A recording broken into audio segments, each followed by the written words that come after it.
Hello, BookTube, it's Amy. I wanted to talk Robert Louis Stevenson for a moment. As you can see here, I have a whole stack of Stevenson related books. The first is, of course, Stevenson and Barrie, A Friendship in Letters, which I obtained and read a couple of weeks ago. I talked about it actually, 2 weeks ago in the Friday Reads I did. And while I was reading that, of course, one book leads you to more books. And I thought, well, I'd really like some more Robert Louis Stevenson essays. I have a very small selection of his essays, but there's more out there. And so I ordered this tiny little book here, The Modern Student's Library Essays, Robert Louis Stevenson. Battered, it was cheap. We've got, this book belongs to Jeff D. Young and Alan S. Moore, September of 1921. It was $10. It's kind of falling apart here. But I picked this up knowing that I wanted to read some more essays. This is the 1918 edition from Scribner's. And it is just a selection of the essays. I'm sure there's going to be, or I hope, yep, there's our contents.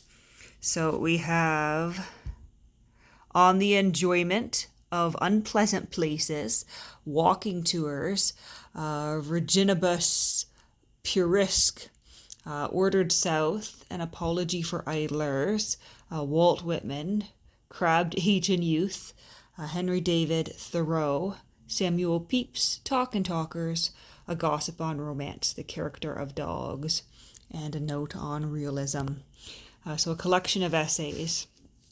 And while I was reading the correspondence between J.M. Barrie and Stevenson, this book was mentioned, and so I obtained a copy.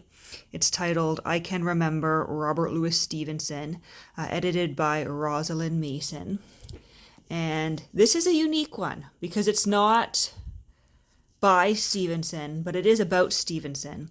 And it was published not long after his death by some of his contemporaries who, knew him and respected his writing. 1922 here. And essentially what it is, I've read the preface and that's more or less as far as I've got. Essentially what it is a collection of, essays or remembrances by people who knew Robert Louis Stevenson while he was alive. And it's compiled so that it tells the story of his life. So it's sort of a biography, but not really. And we begin with Walter B. Blakey, who knew Robert Louis Stevenson when they were children, like really, really little children in the nursery.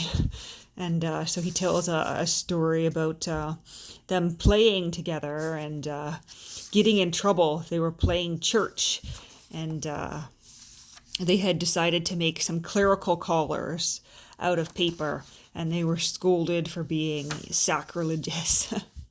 And so that'll be interesting to just read through these remembrances and accounts of those who knew him. And of course, it's interesting too, because it's just people's perspectives, right? And so I think I'm going to be wondering, did this really happen the way it happened? What motivations and perspective did these different people from throughout his life bring to this compilation? And then I was at Book Bazaar on Sunday after the Ottawa Pride Parade, and I saw this and I thought, oh, that'd be good. That's a good companion to the compiled letters of Barrie and Stevenson, because this still says selected letters. So it's not all of his letters. It's still selected, but selected letters of Robert Louis Stevenson, edited by Ernest Mew. And this one was a little bit pricey for what I would consider, a contemporary book, $30, but probably less than if I had, tried to buy something comparable new. And so this is exactly what it says. Selected letters beginning in his student days in Edinburgh, and all the way down to, I'm assuming, the end of his life. The last 2 years at Vailima, January 1893 to December 1894. And I haven't checked, but I suspect his letters to Barry are going to appear in this as well, just because I'm sure when this was published, let's see, when was this published? People would have found those of interest, or some of them anyway. 1997. So yeah, a little bit of Stevenson going on here.